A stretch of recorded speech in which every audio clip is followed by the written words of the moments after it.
Okay, so hi, Alice. Hi.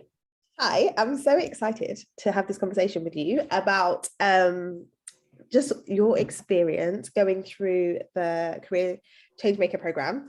I I really just want us to have a conversation and you to just share a little bit about your perspective. So before we dive into that, let's start with you just talking about who you are. Like introduce yourself and just share a bit about your background.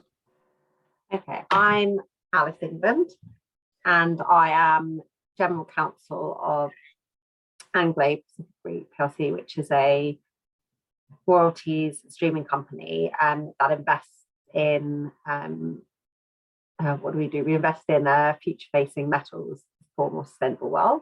That's what I currently do. And my background has always been with natural resources from when I started as a trainee at Dentons. I worked in the oil and gas sector and power, carbon capture, renewable sector as well, and then moved into oil and gas and then moved and transitioned into commodity investments. That's my background. And then do you want me to say why? Yeah, so then I was going to say, like, thank you for doing that, but just share a little bit about where you were at the point at which you decided to join the program. Like, what was going on for you? How are you feeling? What prompted you to say, actually, I might need to get some help around what I'm doing with my career? Yeah, so came back from maternity leave in September 2020, I think it was, to a very different world to when I left. We were all in like lockdown. I'm just about to go into a second lockdown. Everything was remote working, and I came back to that after having my second child, and I just felt like I came in, did a huge amount of work, did the largest deal in the company's history, and then after that, I didn't feel that satisfied post doing that deal. I didn't feel like culturally the company was where I wanted to be, and I didn't feel very satisfied in my job. I didn't really feel like I was doing anything sort of that really excited me or had like a clear purpose. And so I started to think about like my career direction, and it wasn't necessarily that I wanted to even leave the company. It was just that I wanted to have a look about like what I was doing in my role, like how, why I didn't have career satisfaction, and whether there was a different industry potentially that I wanted to move into, or just different law, different company, and explore that, or stay in the company, but try and look to like move myself up the company or position myself differently. So I kept seeing your posts and your emails, and I was like, yeah, I feel like I need to like have some career clarity. Yes, absolutely. And I love that, because when I speak to people and they're like, I've been seeing your posts for a while, or I've been listening to your podcast for a while, it's almost like I just keep having to show up, and then people are like, okay. Let me tell you about it. Okay, yeah, exactly. Sign up. And so then talk to me a bit about how it was for you once you did sign up, and how you found like the process of looking at some of the things we looked at to uncover, okay, what do I want and what's important to me. How did you find that when you first got into the program? Yeah, so I found the little community we had talking like really interesting. It was really great to meet other people that were looking to do the same thing. So I really found that exploration phase quite interesting. I think like I really enjoyed like looking into like doing like the career audit, all the things that we did at the beginning, to see what I'd done before. And actually, I think one of the things that really came about from very early stage in the course was I've done a lot. Like I've done a lot, but I haven't really.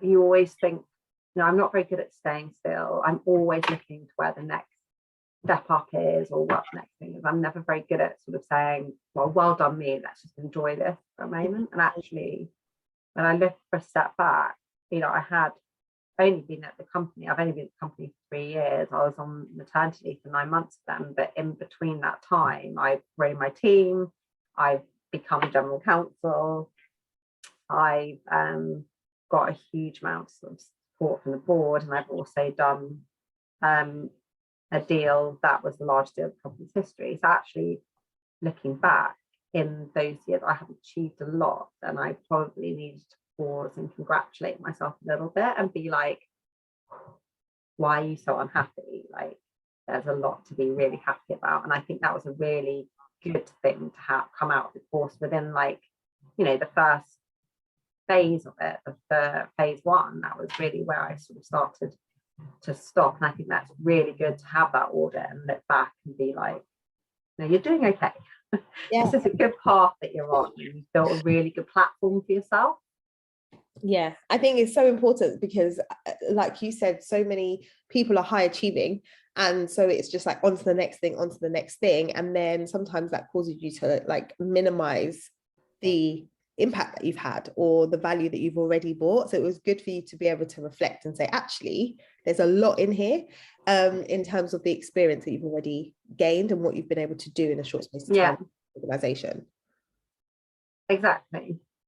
And once you did that, what do you think was like the biggest takeaway that you then brought forward, like from doing that reflection and realizing, you know, I have a lot to offer? How did that shift your mindset about the whole process of looking at alternative careers or options?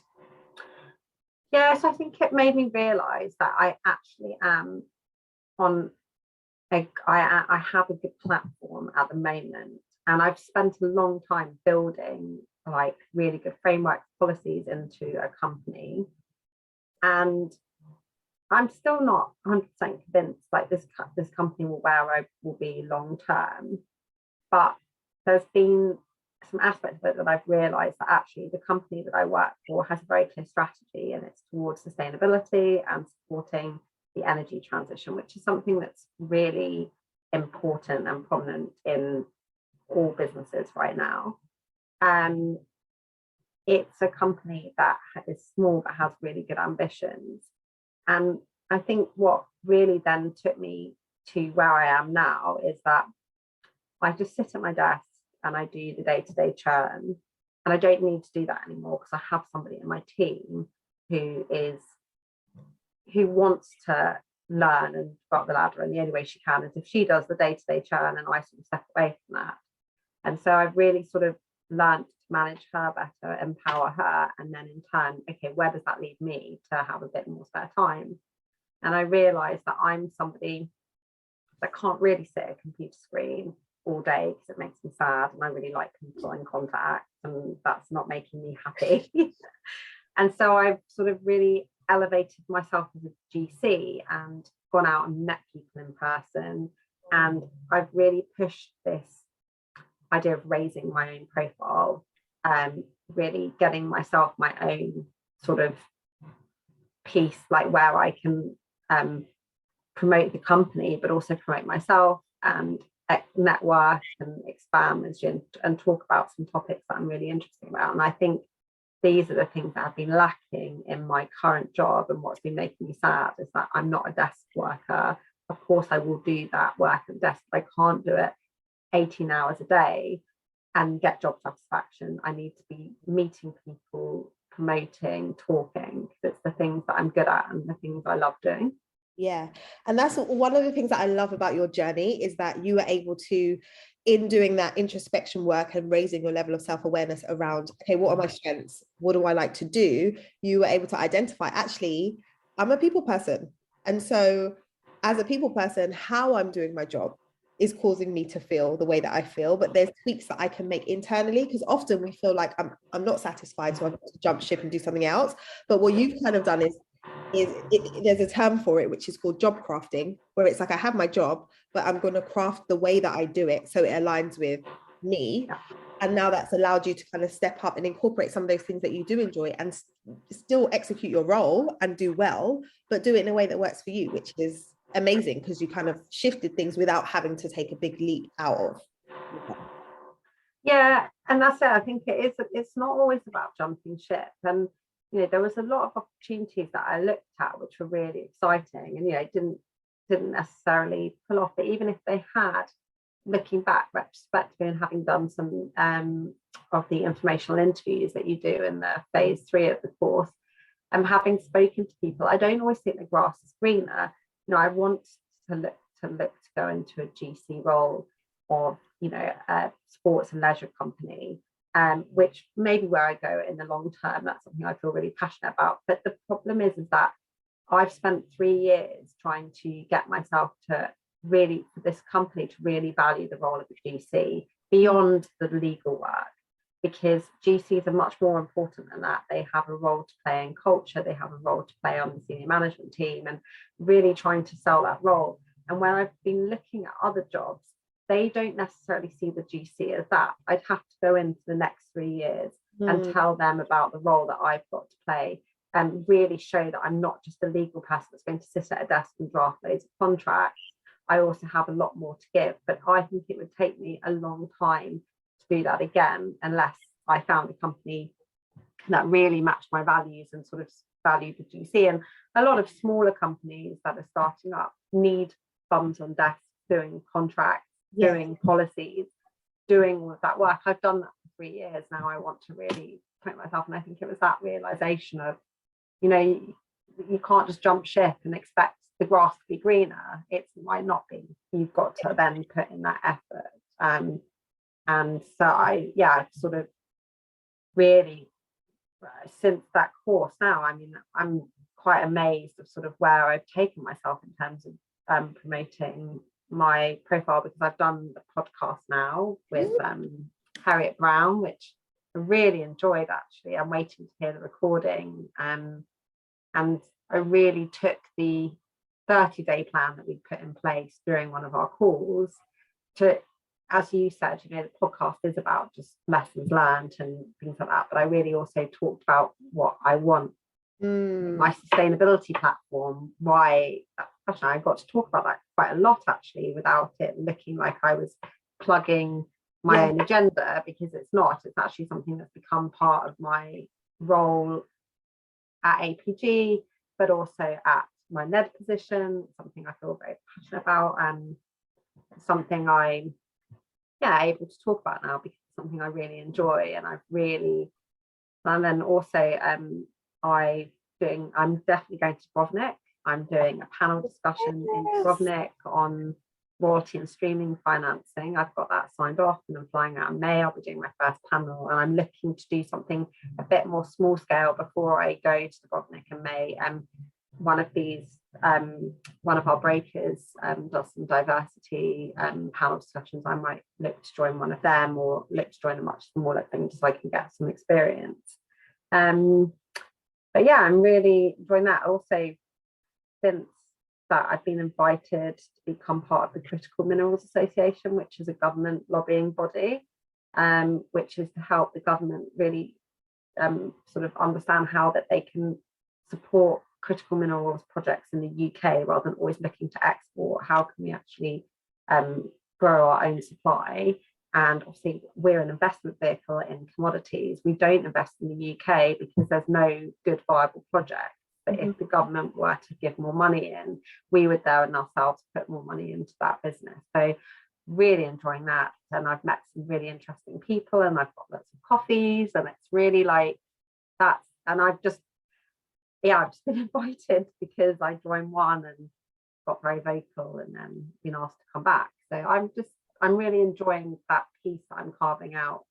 And in terms of the company, they've given me a bit of a platform as well to promote things. I've got a really good external advisor who's advising us on ESG, and I've started this initiative with this external company. We're going to be a guinea pig to reporting into a very specific mining platform, which will give us a score, which we're hoping to get all our operators on. We're hoping to roll it out as like a worldwide mining platform, and we're sort of the cornerstone, you know, person buying into that. And that's something I'm running internally, and we're going to include in our annual report this year. So I'm really excited about all of these pieces that I'm doing.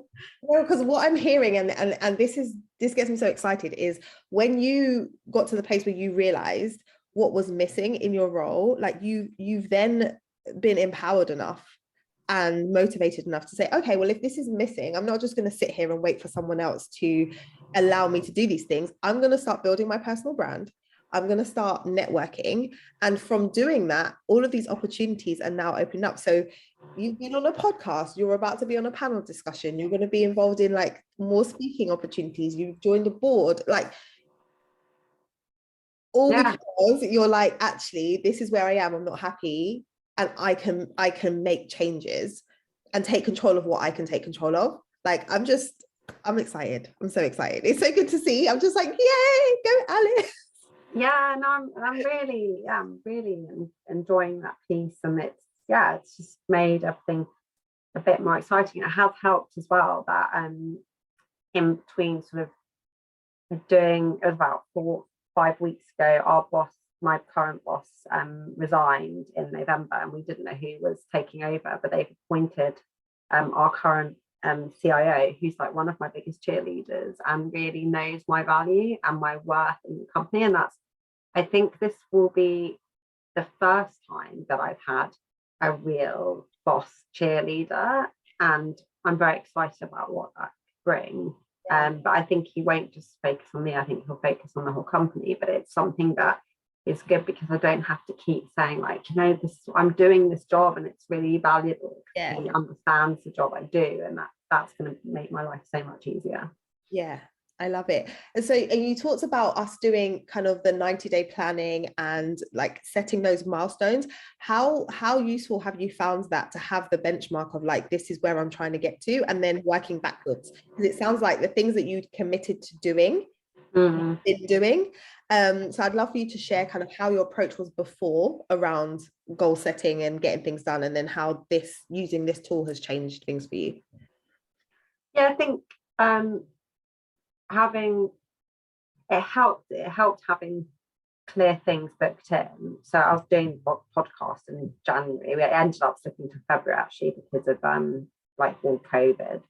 So I'm kind of working on this next plan, which is I'm trying to get some coaching around conference, like panel speaking, and then I'm going to do the panel speaking. So it helps having that, but it also, so those deadlines will actually naturally fit in with the 30-day planning.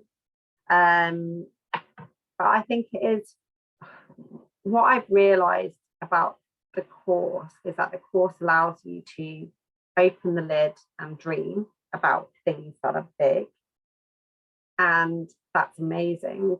But if you do that like the whole time, you kind of can go down rabbit holes and just get really excited about things but not really achieve that much. And that's what I felt a little bit like. I was getting so excited and like doing the course, but then like doing other things, googling and things like that. I think having a 90-day plan is extremely important for you to focus on the here and now, because you can dream big, of course you can, but realistically big dreams are going to take 3 or 4 years from the day you start planning to get there. And maybe that's it, is that you take, I wish I'd been sort of a bit more focused at the beginning of the course, but I suppose I don't need to wish anything because I'm happier now, so it doesn't matter. But it's about having that focus and commitment, and just bite-sized ones as well. I think I was taking off more than I could chew and being like, I want to achieve this and this within 30 days. And it's like, but you've got a full-time job and 2 kids, and you like to exercise and go out for a drink occasionally. So perhaps where are you going to fit that in? Whereas if you do it bite-sized, it's more achievable. And that's something I've really learned from the course as well, is do bite-sized things well, little pieces well. Don't do think of all these big things, because you'll end up getting frustrated to achieve anything. And so I think taking the 90-day plan, eventually I'd like to have a 3-year plan or a 4-year plan and work backwards from there of how I'm going to achieve that, and doing that on a sort of larger scale of a 90-day plan, but still very focused. Yes, absolutely. Because when you're looking at, it can feel like far away, like where do I want to be in a year, where do I want to be in 2 years? But like once you set the vision and it's like, that's where I want to move to, then you can figure out what's the gap, like what needs to happen between here and there for that to happen, and then taking the like gradual steps to get you there. And that's why I say to everybody, like when you figure out what it is you want to do, it might be that you're not going to move from way one out into that role straight away. It might be that there's a bridge opportunity, or that when you stay where you are, because you've got that bigger vision in mind, you can maneuver and you can make sure you're getting exposed to the right things that can help you down the line. So just that long-term thinking can then help inform, well, what makes sense for me to be doing in the 90 days or in the, like, you know, in the year that's always moving me forward to the big goal. Yeah. So yeah. And how did you find, like, in terms of the structure of the program, like you touched on there being the different phases and the fact that you are like a busy person. So how did you find having the bite-sized training and then the group calls? Like, talk a bit about your just experience of going through this kind of program, which not everybody has been through a program that has these elements before. So love to hear your thoughts on that. Yeah, I think I really like the bite-sized programs.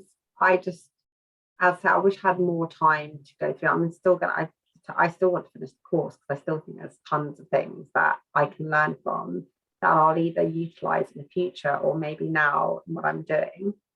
I think I'm somebody that's very like methodical, like likes to finish something and then move on. But sometimes the ideas that I came up with or a job that I wanted to apply for meant that I had to sort of skip ahead because and so you kind of that. So I think it took me a while to get used to that. Actually, I really liked the way that it worked out, that I could then jump around and move around and do that and then come back to that. And then because I suppose that's how careers actually work out. Like you don't just you know, it's not linear. It's not linear. The jungle. You're up and down and you know it's so I found that very helpful because it allowed you to do that. You weren't saying, look, well, hold on a minute, you're like at phase 3, you've got to wait till you get to phase 5 before you can look at covering letters, like you're not there yet, hold your horses. It was very much like the program will move with you where you want to go, and you could jump in and out of things. I found the group coaching calls were amazing because they really, even if you haven't been able to do anything for 2 weeks for various things or haven't been able to progress, I felt like you could then dive into the group coaching session and then come out and feel like, okay, right, I'm going to go and do that and do this. And yes, I found those sessions really, really good. And yeah, like just having people to be like, yeah, it's supposed to have people that are your cheerleaders is quite nice. It just helps to, when you're feeling a bit down in your career and you don't have a big career path, it's really good to have people being like, but you're amazing, yay, like you know, like Cheer, the program that I've been watching on Netflix. It's like being on the cheer mat, being like, yes, go Alice, yeah. It's quite nice to like pick you up if you've had a bad week or anything. So I love the coaching courses. So yeah, I found the whole thing I found the whole course really good. Yeah, and I love the coaching course, especially when you guys have been together for a bit. So like it starts off with everyone's like don't really know each other, whatever, but as you're following on with each other's journey as you go through the process, then I see that more like in terms of you supporting each other and saying, hold on, but you said this like a month ago and now you're here, like reminding each other of the progress that you've made and like connecting the dots. And I think it's really nice to have an environment where you can do that and open up and be vulnerable and share and know that there's no judgment and that everybody's like rooting for you. So just as like the coach observing how the group kind of interacted, it was just a really nice. So if there's someone who is considering joining the program or getting support with figuring out what it is they want to do with their career next, who are feeling how you were feeling initially in terms of unfulfilled and a bit frustrated, what would you say to them? I'd say to them like, well, I mean, if they were considering joining your course, if you're thinking about joining the program to get some support, I definitely say to them like, I would recommend signing up to it, and just really just taking a step back. Basically, that's what the course allows you to do. Take a step back and realize what you like what you have at the moment, what you're looking for, and you know what you want, because it isn't. I know actually quite a few friends that are really unhappy and have jumped into other jobs, and they're even more unhappy because they've taken on more work, more money. But actually, that was never the problem. The problem was that they didn't love the industry, or actually they really want more time at home, and they've ended up taking that away further from themselves. And so that's really like, you know, having, you know, joy, having this course where it allows you to take time. The only thing is, and the same problem with me, is making that time. And I think that's going to be a problem for me for years to come, because I've got 2 kids under the age of 5. I don't have that much time, and I did make time for it. It just wasn't as I wanted to be at my desk doing the course and going through it and ticking. And I know a lot of lawyers that are like that, like, okay, that's done. And I got really frustrated that I hadn't done that. And I felt like I was like, I'm failing. But then I spoke to you and you were like, do you know how many informational interviews you've done this week? And I was like, I haven't done any. I haven't got any in my spreadsheet because I haven't had time to fill in my spreadsheet. You were like, but you've spoken to this person on LinkedIn and you connect to that person, and actually while you were thinking about that, you messaged that person. And I realized actually that, yeah, I think for me, I'm a much more natural connector than some people that are on the course that need to have a much more methodical. I'm a bit like, oh, I just ping that person an email and harass them. Yeah. Yeah. And I think that's important to realize, because sometimes the things that come naturally to us, we don't see it as like work, like it was too easy, so that can't be the thing. And I'm saying, okay, it's really important for you to network. You're a natural networker, so you're like already doing that stuff. And so it's recognizing that there's certain principles and things that you have to get done. How you get that done is going to be different depending on who you are. And you made like immense progress in terms of reaching out to people, finding opportunities, applying over Christmas to things, and like, you know, like just taking action.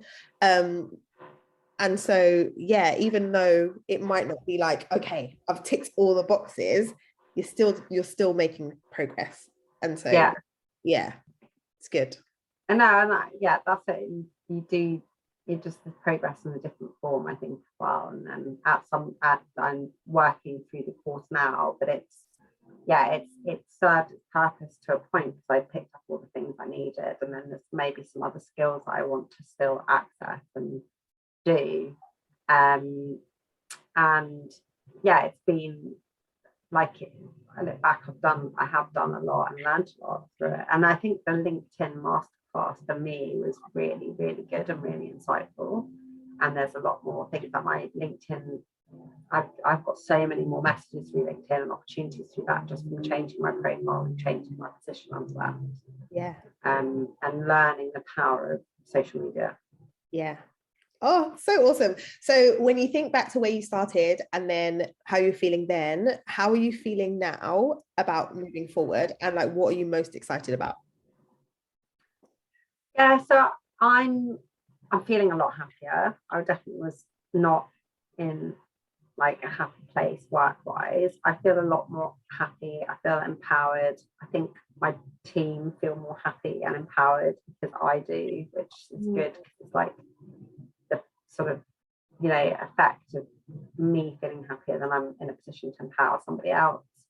I feel actually the company is probably in a better place, because actually I am a senior figure in the company, and if I'm not feeling empowered, then a lot of other people who aren't directly in my team probably feel the indirect impacts of that. So that's all making me happy, and I'm really enjoying sort of where I've got to on the sustainability piece, and where I've got to on raising my profile.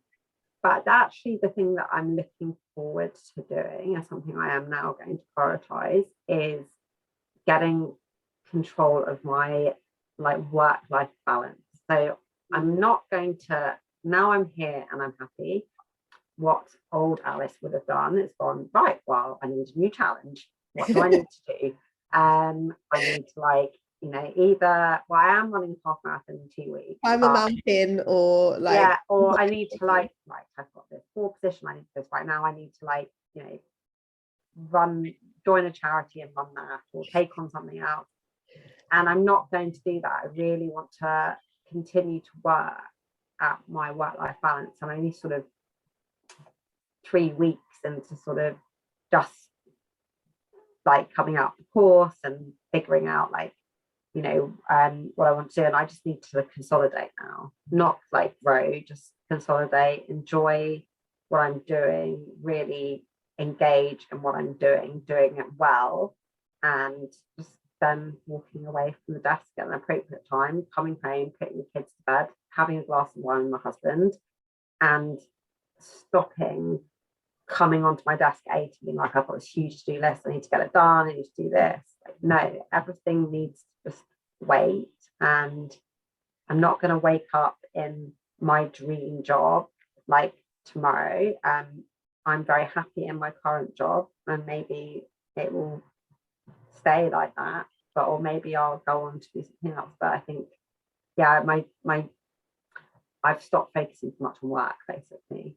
I feel like work is happy and I'm happy, and I'm pushing myself to a level that's appropriate, and now I need to get everything else back that hasn't been as big a focus.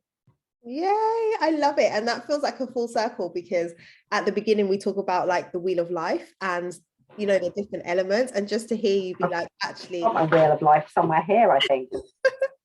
Like there's different elements of your life. It's not just about work and life needs to integrate. And it just, I can just sense the sense of like more control is what I'm feeling from you. Yeah. I can control all of the things that are moving, and I don't always have to be just running to the next thing, but I can like make sure that what's going on here is working as best as it can.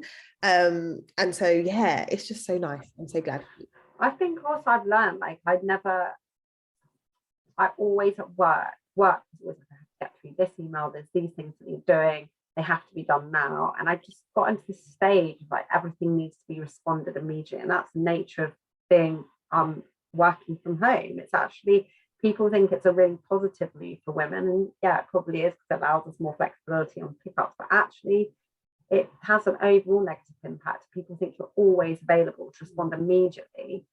And I wouldn't, beforehand, I was trying to do calls like this while replying to an email, multitasking, never giving proper focus, trying to get through a forever ending to-do list. And now I'm just focusing on, okay, well, if I'm doing this for this hour, I'm doing this, and I'm not doing that. And if I'm meeting someone for coffee, I'm meeting someone for coffee, and I'm not going to be replying to emails or answering calls, which is what a lot of people do.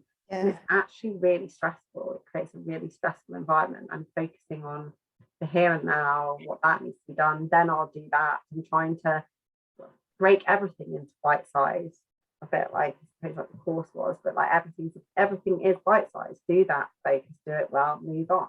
Yeah. Don't try and answer a call while sending an email and doing a Teams call and trying to cook dinner for the kids. It's gonna make you cry. Yeah. 100%. Oh my gosh, you're a new woman. You're an absolute new woman. Even just the shift in that perspective is just so awesome. Thank you so much for just sharing and just being an incredible student. Even though you feel like, oh, you know, I didn't put enough time in, you put the time that was required for you to get to where you needed to get to. And so it just, I'm just super happy about where you are and all that's to come. So thank you. Yay. Thank you. No, thank you. Thank you for setting up the course and for always turning up and being so happy and spirited. And I'm sure, like, sometimes you're like, I've juggled 50 million things, and you know, running your own business as well is, and everyone thinks, well, that's where I want to be. I want to be running my own business and have my own time. I think it's actually the realistic perspective you give on that as well, of like, yes, it's amazing and I'm doing my dream job, but it's not always rosy. And I think that's important to hear, because LinkedIn and Instagram can give you impressions of like, but Janine does podcasts every day and they're so fun to listen to. And, you know, that must be amazing. And it's great, but it's not. You don't just do podcasts and then put your feet up on TV for the rest of the day.